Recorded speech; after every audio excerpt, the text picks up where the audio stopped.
Баруун бүсийн хөрөнгө оруулалтын шуулга.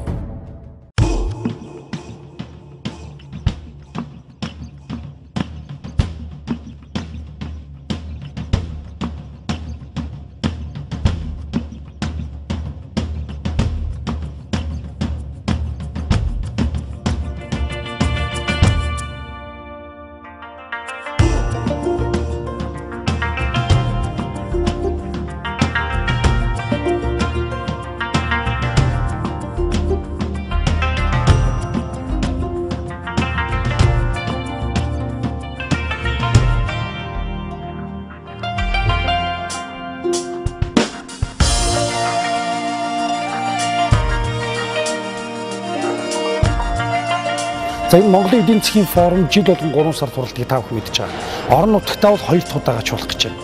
Өмнө нь Орхон аймагт 1 удаа чуулж исэн. Нэг их найдын эдийн засгт авчихсан.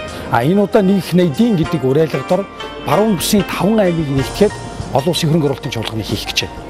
За энэ чуулганы хүрээнд гадны 90 орчим зочид байна. Казахстан, Франц, Японы элчин сайдууд, за мөн Туваа улсаас, урд бүгд найрамд Хятад ард улсаас, хойд одоо манай хил залгаа мууч Баянгол аймаг гээд, за мөн уулуурхайн компаниуд, хөдөө аж ахуйн компаниуд гээд, Азийн хөгжлийн банк гээд олон улсын нэлээд олон хүмүүс суулгачлаа.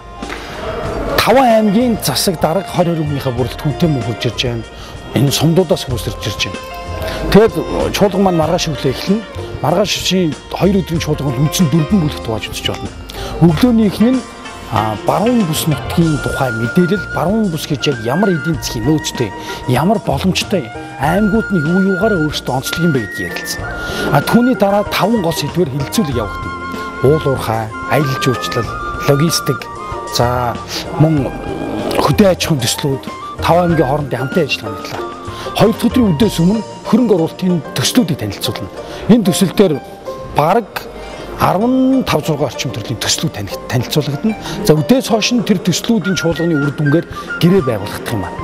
Тэгээд дөнгөж саяхан нисгээс эхнийхээ зочдыг хүлээж авлаа. Газраар маш олон зочид мөн ирж байна. Үр дүнгийн хувьд бол маш амжилттай болох итгэлтэй.